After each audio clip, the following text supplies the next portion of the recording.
Well, I hope your holiday weekend is unfolding nicely if you're tuning in from Korea. Thank you for joining us. I'm Daniel Choy with the news updates for this hour. It's Chuseok in Korea, the fall harvest holiday when most people in the country travel back to their hometowns to see relatives and family and whatnot. The Korea Expressway Corporation expects around 430,000 vehicles to be moving out of Seoul on this Sunday evening and around 260,000 to be driving in. So let's start by taking a look at travel times out of the capital at this hour.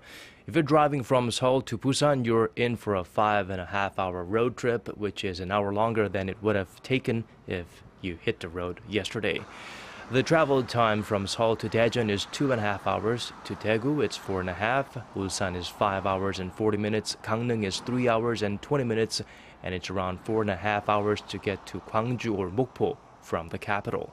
Some 40 million Koreans are expected to be on the road over the course of the entire 5-day Chuseok holiday, so expressways will be busier than normal until Wednesday. Transportation authorities have been predicting that more than 440,000 people would go overseas during the holiday season through Incheon International Airport, and traffic at the airport this Sunday indicates their predictions may not be far off. Incheon International Airport Corporation says 87,000 people took off for locations outside Korea on this, the official start of the Chuseok holiday, while 59,000 visitors arrived in Korea from abroad. Both figures represent a record high for the Chuseok period, and Incheon officials expect the numbers to climb. Around 890,000 Koreans are expected to fly in and out of Incheon before the holiday is over, which is 200,000 more than the record set during the holiday last year. Most Koreans will be heading to their hometowns to spend time with family over Chuseok, but for some, the holiday is an opportunity to relax or just get away from it all. Our Kim Min-ji reports on the changing perceptions of this traditional holiday. Chuseok has long been considered a family holiday where relatives gather to feast, play folk games, and pay tribute to ancestors in hopes of receiving a good harvest. But a growing number of Koreans are seeing the holiday as an opportune time to relax and get away from the stresses of work. I used to spend a lot of time with my family when I was young, but now I enjoy other activities, like going on trips. I plan to watch movies with my daughters. I feel that more people are using the occasion as personal time. And they're not the only ones. A survey on 1,000 Koreans by market researcher Trendmonitor last year showed nearly 50% of respondents saw Chuseok as a mere break from the daily grind, up from 38% in 2011. The change in perceptions has given birth to the term Chukangs, which combines Chuseok and the French word for vacation, vacances. More people are opting for leisurely getaways. About 200,000 people are expected to fly out of Incheon during the extended 5-day holiday, up more than double in the last 3 years. And for those staying local, many are looking to go out and experience holiday-themed events rather than heading home. I came to Seoul from Daejeon for Chuseok with my boyfriend. There are a lot of special events here and I'm having fun. Hotel getaways have also become another popular choice for those who just want to get some R&R. We're offering special Chuseok deals. With the extended holiday, we expect more people to enjoy the packages compared to last year. However, some have voiced concerns that traditional customs are being lost in these changing holiday trends, raising the need for more programs to preserve cultural heritage. Kim Min-ji, Arirang News. Chuseok travelers with four-legged friends often face a conundrum at this time of the year, namely what to do with pets while you're away. Our Kim Ji-yeon has a possible solution. It's the time of year when Koreans pack a travel bag and go long distances to visit family living in remote places. Some are using this year's Chuseok or Korean Thanksgiving holiday to go abroad. But what do you do with your pets while you enjoy some well-deserved leisure time? A growing number of pet hotels have popped up in recent years, like this one in downtown Seoul, that costs around $30 to $40 for a night's stay and a little extra for special treatment. These guys can get a facial massage or get groomed while they wait for their owners to retrieve them. A little slice of heaven on earth. The pet hotel can accommodate up to 100 dogs and cats at any one time. Due to the popularity of the service, the pet hotel says it earns more than $490,000 a year. And don't worry if the pet gets sick, veterinarians are on standby 24 hours a day. We had been veterinarians for 10 years, but decided to make room for a pet hotel due to demand from people who wanted a safe and trustworthy place to leave their pets for a few days. The pet hotel advises owners to make reservations a month ahead of time due to the rising popularity of the service. Incheon, Arirang News. We shift our focus to North Korea now. It appears Pyongyang is trying to work its way back into the diplomatic fold. A key figure on Pyongyang's foreign relations team, who is on a five-nation tour to jumpstart the North's diplomacy, is calling for the implementation of previous inter-Korean agreements and the resumption of the six-party talks. Our Connie Kim has this report. North Korea's top nuclear diplomat says implementation of past inter-Korean deals is crucial to bringing about a breakthrough in North-South relations.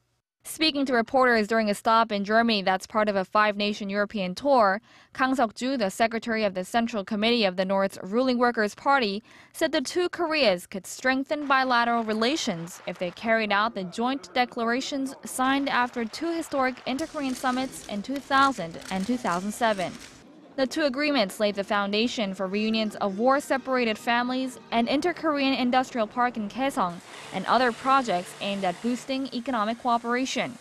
Kang also said the long-stalled six-party talks on the denuclearization of North Korea should be resumed without any preconditions.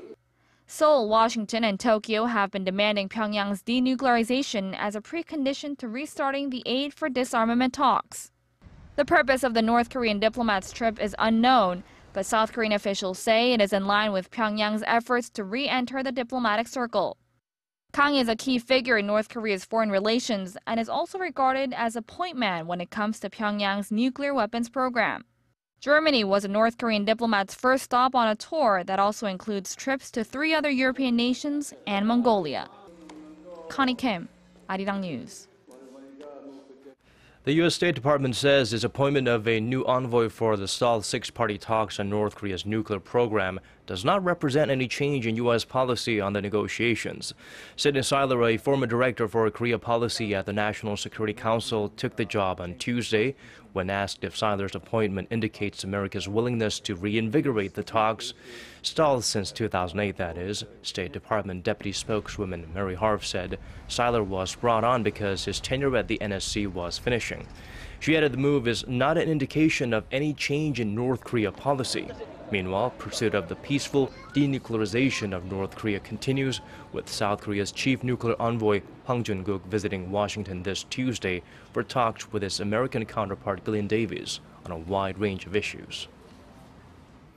Now for some somber news. Almost half of the South Koreans who have applied to be reunited with family members in the North have died before seeing their loved ones again. The Unification Ministry says that 46.5% of South Koreans who applied to be reunited with family in the North, or more than 60% of 130,000, have died before seeing their loved ones across the border one last time.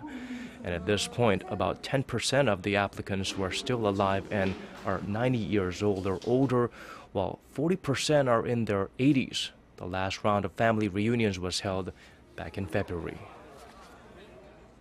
And in international news, Bangladesh has withdrawn its bid for a non-permanent seat on the United Nations Security Council and thrown its support behind Japan. The announcement comes after Japanese Prime Minister Shinzo Abe promised a massive investment in the country. Our Hwang Ji-hye has the details. The Prime Minister of Bangladesh announced on Saturday that it will withdraw from the race for a non-permanent seat on the UN Security Council. The country had been competing against Japan for the seat ahead of the UNSC election slated for next fall. It is my pleasure to declare that Bangladesh would support Japan's candidature from the Asia-Pacific group for a non-permanent seat on the UN Security Council. Her comments came after a pledge by Japan to invest 600 billion yen, or roughly $5.7 billion in Bangladesh over the next 4 to 5 years. The funds will be put toward infrastructure development, including the construction of roads and harbors. For Japan, the move is more of a gamble than a guarantee. It still has to win more than 2/3 of the vote in order to gain the non-permanent seat. Earlier in the day, Japanese Prime Minister Shinzo Abe arrived in Bangladesh on what was the first visit by a Japanese prime minister to the country in 14 years. His trip, which also includes a stop in Sri Lanka, is aimed at boosting economic and security ties with the two countries. The two nations also agreed to strengthen cooperation in preventing natural disasters and nuclear energy development. 황지, 아리랑 뉴스. Now the weather. The mercury got up to 38 here in Korea today. That's one disadvantage of having Chuseok arrive earlier than usual this year. But we have cooler conditions coming up on Monday when the daytime lows will dip below 20 nationwide. Now it's time to check out the weather conditions in your neck of the woods and around the world.